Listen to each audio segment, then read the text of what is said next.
आप लोगों का टारगेट कॉम्पिटिटिव एग्जाम में स्वागत है।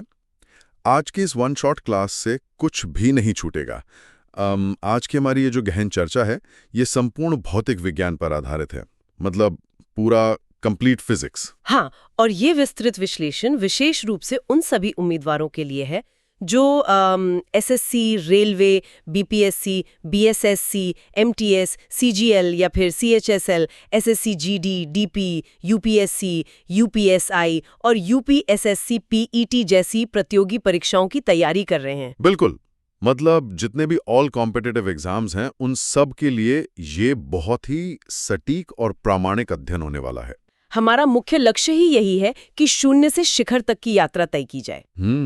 जीरो टू एपेक्स वाला दृष्टिकोण। और किसी भी विषय को गहराई से समझने के लिए सबसे पहले उसका नक्शा समझना जरूरी होता है, मतलब सिलेबस। सही बात है, बिना नक्शे के तो बस अंधेरे में तीर चलाने वाली बात हो जाती है। तो चलिए इसे थोड़ा विस्तार से समझते हैं। हमने जो पूरा पाठ्यक्रम डिजाइन किया है वो करीब 40 से 45 कक्षाओं में बटा हुआ है। हाँ, और इन 40-45 क्लासेस को अक्टूबर और नवंबर के महीनों में कवर करने की रूपरेखा तैयार की गई है। अगर इस तय समय में हम सिलेबस पूरा कर लेते हैं तो परीक्षा से पहले रिवीजन का बहुत अच्छा समय मिल जाता है। तो अगर हम इस पूरे भौतिकी के पाठ्यक्रम के रणनीतिक दृष्टिकोण की बात करें तो उसे मुख्य रूप से 2 भागों में बांटा गया है। मैं पार्ट 1 से शुरू करता हूं, जिसे हम भौतिकी की नींव कह सकते हैं। बिल्कुल, फाउंडेशन। हाँ, और इस पहले भाग में 7 मुख्य अध्याय हैं। ये कोई रैंडम लिस्ट नहीं है, इनका एक तार्किक संबंध है। और वो तार्किक संबंध समझना बहुत जरूरी है। देखिए, शुरुआत होती है मात्रक यानी यूनिट और मापन यानी मेजरमेंट से। क्योंकि विज्ञान बिना नापतोल के तो अधूरा ही है। अगर हम माप ही नहीं सकते तो पढ़ेंगे क्या? वही तो। और जब हम मापन सीख जाते हैं तो हम चीजों की गति या मोशन को समझते हैं। ये हमारा तीसरा अध्याय होता है। गति समझ ली तो फिर उसके नियम भी समझने होंगे, मतलब गति के नियम या लॉज ऑफ मोशन, जो चौथा अध्याय है। एकदम सही। और जहां गति है, बल है, वहां कार्य होगा। तो 5वां अध्याय है कार्य, ऊर्जा एवं शक्ति, मतलब वर्क, एनर्जी एंड पावर। एक बार जब ऊर्जा और शक्ति के फंडे क्लियर हो जाते हैं तो फिर हम ब्रह्मांड की एक बहुत बड़ी प्राकृतिक शक्ति की बात करते हैं, गुरुत्वाकर्षण, ग्रेविटेशन। बिल्कुल। और इस पहले भाग के अंत में हम ठोस और द्रव के विशिष्ट गुणों पर आते हैं, विशेष रूप से दाब यानी प्रेशर पर। तो ये जो 7 अध्यायों का क्रम है, यह हमारी रोजमर्रा के भौतिक दुनिया का आधार तैयार करता है। मतलब जो चीजें हम अपनी आंखों से देख सकते हैं या महसूस कर सकते हैं वो सब भाग 1 में कवर हो जाता है। अब इसके बाद जो भाग 2 है वो थोड़ा उन्नत अवधारणाओं की तरफ ले जाता है, एडवांस्ड कॉन्सेप्ट्स। हाँ, इसमें भी अगले 7 अध्याय हैं जो हमारे आसपास की अदृश्य ऊर्जा और तरंगों से जुड़े हैं। मैं बता रही हूँ, ये भाग 2 बहुत ही दिलचस्प है। इसकी शुरुआत होती है 8वें अध्याय तरंग या वेव से, और तरंग से ही जुड़ा है 9वां अध्याय ध्वनि यानी साउंड। बिल्कुल। फिर हम 10वें अध्याय में ऊष्मा और तापमान की बात करते हैं, हीट एंड टेम्परेचर।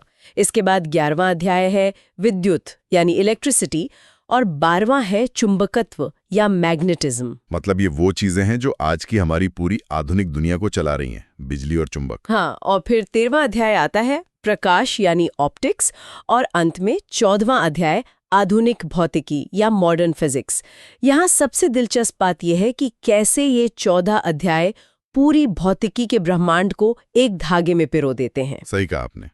मतलब अगर उम्मीदवार इस सिलेबस के फ्लो को समझ लें तो फिजिक्स का आधा डर तो ऐसे ही खत्म हो जाएगा। बिल्कुल, क्योंकि तब उन्हें रट्टा नहीं मारना पड़ेगा। उन्हें पता होगा कि एक चैप्टर दूसरे से कैसे जुड़ा है। तो चलिए अब हम अपने पहले अध्याय की गहराई में चलते हैं। और सबसे पहला सवाल जो हर किताब के पहले पन्ने पे होता है, भौतिकी क्या है? What is physics? हाँ, और अक्सर फिजिक्स शब्द सुनते ही बहुत से छात्रों के दिमाग में जटिल गणित और समीकरण आने लगते हैं, लेकिन इस शब्द की उत्पत्ति असल में बहुत ही रोचक है। ऐतिहासिक दृष्टिकोण से देखें तो हाँ, फिजिक्स शब्द असल में ग्रीक भाषा के एक शब्द फ्यूसिस से आया है। फ्यूसिस। और इस फ्यूसिस का अर्थ बहुत ही सरल है। इसका अर्थ है प्रकृति यानी नेचर। मतलब सरल शब्दों में कहें तो भौतिकी प्रकृति का अध्ययन है। एकदम सटीक। Physics is the study of nature, ये कोई डरावना विषय नहीं है, बल्कि हमारे आसपास जो कुछ भी हो रहा है, हवा का चलना, पानी का बहना, तारों का चमकना, उसे समझने का एक व्यवस्थित तरीका है। और जो वो गणितीय फॉर्मूले होते हैं वो असल में वो भाषा है जिसमें प्रकृति ने अपने नियम लिखे हैं। बिल्कुल सही कहा आपने, वो प्रकृति की भाषा है। तो अब सवाल ये उठता है कि आखिर प्रकृति का अध्ययन किया कैसे जाए? मतलब किसी भी चीज का अध्ययन करने के लिए हमें कुछ उपकरणों की, टूल्स की जरूरत तो पड़ेगी ना? और भौतिकी में हमारे सबसे बुनियादी उपकरण हैं राशियां, जिन्हें हम क्वांटिटीज कहते हैं। राशियां। तो राशियां वे हैं जिनकी मदद से भौतिकी का अध्ययन किया जाता है। हाँ, प्रकृति में मौजूद वो हर एक गुण या विशेषता जिसे हम सटीक रूप से माप सकते हैं, वो एक भौतिक राशि है। जैसे किसी वस्तु का द्रव्यमान, उसकी लंबाई या समय। लेकिन अगर हम मानवीय भावनाओं की बात करें, जैसे किसी को बहुत गुस्सा आ रहा है या कोई बहुत खुश है, तो वो भौतिक राशि नहीं है, क्योंकि उसे नापने का कोई पैमाना नहीं है। सही बात है। हम ये नहीं कह सकते कि मुझे आज 2 किलो खुशी हो रही है। बिल्कुल नहीं कह सकते।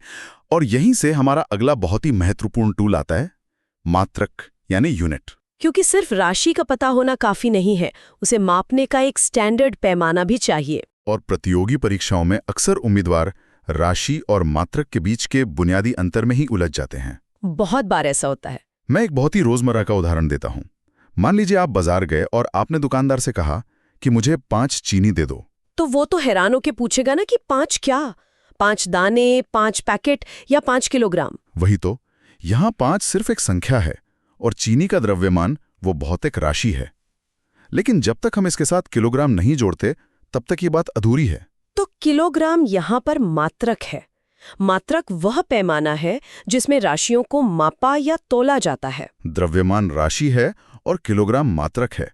लंबाई राशि है और मीटर उसका मात्रक है। यह अंतर दिमाग में बिल्कुल स्पष्ट होना चाहिए, क्योंकि मात्रक ही वह तत्व है जो किसी भी भौतिक गणना को अर्थपूर्ण बनाता है। बिल्कुल। अब अगर हम थोड़ा इतिहास के सफर पे चलें तो मात्रकों का इतिहास बहुत ही उलझावा रहा है। दुनिया भर में लंबाई, द्रव्यमान और समय को मापने के अलग अलग क्षेत्रीय तरीके विकसित हुए थे। हाँ, ऐतिहासिक दस्तावेजों में हमें मुख्य रूप से 3 मापन प्रणालियों का जिक्र मिलता है। सबसे पहले थी MKS पद्धति। MKS यानी मीटर, किलोग्राम और सेकंड। हाँ, लंबाई के लिए मीटर, द्रव्यमान के लिए किलोग्राम और समय के लिए सेकंड। और दूसरी जो बहुत प्रसिद्ध पद्धति थी वो थी CGS पद्धति। इसे मुख्य रूप से फ्रांसीसी वैज्ञानिकों ने अपनाया था। फ्रांसीसी सिस्टम। इसमें लंबाई के लिए सेंटीमीटर, द्रव्यमान के लिए ग्राम और समय के लिए सेकंड का इस्तेमाल होता था। और इन दोनों के अलावा एक तीसरी पद्धति भी थी जो ब्रिटिश साम्राज्य ने लागू की थी, FPS पद्धति।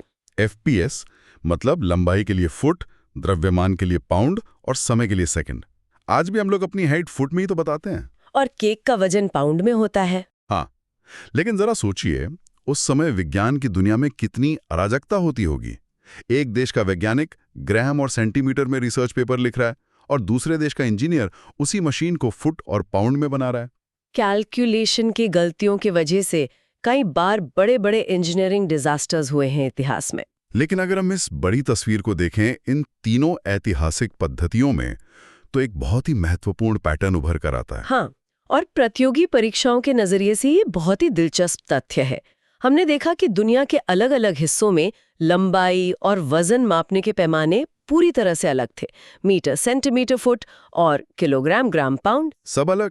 लेकिन इन तीनों ही ऐतिहासिक पद्धतियों में समय को मापने का मात्रक हमेशा केवल सेकंड ही रहा है।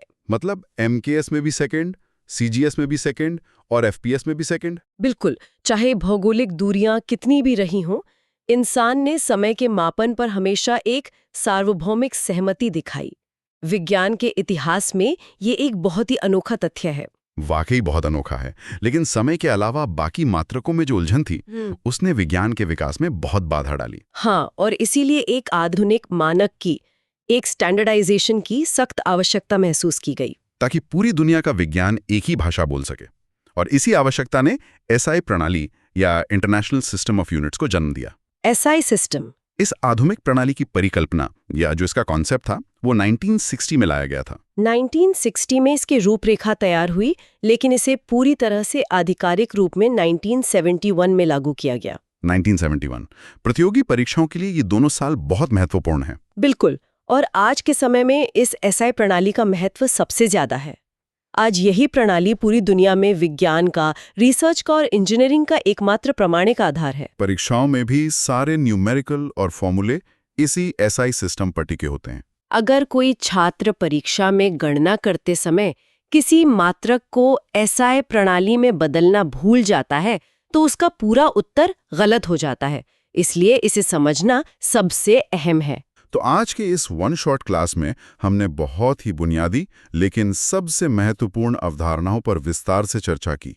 एक तरह से हमने पूरी भौतिकी की इमारत के लिए एक बहुत ही मजबूत नींव तैयार कर ली है। बिल्कुल। अगर पूरे विश्लेषण का एक त्वरित सारांश दें तो हमने शून्य से शिखर के 39 से 45 कक्षाओं वाले रोड मैप को देखा जो हमारी आगे की रणनीति तय करेगा। फिर हमने भौतिकी के दोनों मुख्य भागों के तार्किक प्रवाह को समझा। हाँ, और ग्रीक शब्द फ्यूसिस से ये जाना कि भौतिकी डरावने गणित का नहीं बल्कि प्रकृति के नियमों का अध्ययन है। हमने राशियों और मात्रकों के बीच के उस बारीक अंतर को भी स्पष्ट किया जहां अक्सर गलतियां होती हैं। चीनी वाले उदाहरण से वो एकदम स्पष्ट हो गया होगा। और अंत में हमने एमकेएस, सीजीएस, एफपीएस प्रणालियों के ऐतिहासिक सफर से होते हुए 1971 के आधुनिक एसआई सिस्टम की आवश्यकता को गहराई से समझा। और सेकंड की उस अनोखी एकरूपता को भी देखा जो पूरे इतिहास में बनी रही। बिल्कुल। तो प्रतियोगी परीक्षाओं की तैयारी कर रहे सभी उम्मीदवारों के लिए यह चर्चा एक बहुत ही स्पष्ट दिशा देने वाली रही होगी। लेकिन इस चर्चा को समाप्त करने से पहले मैं श्रोताओं के सोचने के लिए एक बहुत ही गहरा वैचारिक सवाल छोड़ना चाहूंगी। हाँ, जरूर। हमने देखा कि कैसे दुनिया ने अपनी अलग अलग क्षेत्रीय मापन प्रणालियां जैसे सीजीएस या एफपीएस को छोड़कर एक साझा एसआई प्रणाली को अपनाया ताकि पूरी दुनिया एक भाषा बोल सके। 1971 में। बिल्कुल। लेकिन सोचिए, ये जो एसआई प्रणाली है ये मुख्य रूप से हमारी पृथ्वी के वातावरण, यहाँ के गुरुत्वाकर्षण और हमारे समय के अनुभव के आधार पर बनाई गई है। सही बात है। जब भविष्य में मानवता पृथ्वी से बाहर निकलकर सुदूर अंतरिक्ष और अन्य ग्रहों पर जीवन की तलाश करेगी, जहां गुरुत्वाकर्षण बल पृथ्वी से बिल्कुल अलग हो सकता है और जहां समय का प्रभाव अलग हो सकता है, तो क्या 1971 की ये एसआई प्रणाली वहां पर्याप्त होगी? ये तो बहुत ही गहरा सवाल है। या फिर हमें इस अनंत ब्रह्मांड को मापने के लिए किसी नई अंतर्ग्रहीय मापन प्रणाली, मतलब एक इंटरप्लैनेटरी मेजरमेंट सिस्टम की खोज करनी पड़ेगी? वाकई विज्ञान में संभावनाओं का कभी अंत नहीं होता। एक उत्तर हमें नए सवालों की तरफ ले जाता है और यही वैज्ञानिक सोच, यही गहराई प्रतियोगी परीक्षाओं के लिए भी सबसे जरूरी है। रटने के बजाय चीजों को महसूस करना और समझना। बिल्कुल। इसी ऊर्जा और नई वैचारिक स्पष्टता के साथ हम सभी उम्मीदवारों को उनकी आगामी परीक्षाओं के लिए शुभकामनाएं देते हैं। अपनी तैयारी को ऐसी ही मजबूती से आगे बढ़ाते रहें। और इस ज्ञानवर्धक सफर में हमारे साथ जुड़े रहने के लिए बहुत बहुत धन्यवाद। धन्यवाद। अगली गहन चर्चा में हम फिर से ऐसे ही महत्वपूर्ण विषयों का विश्लेषण करेंगे। तब तक के लिए सीखते रहें और आगे बढ़ते रहें।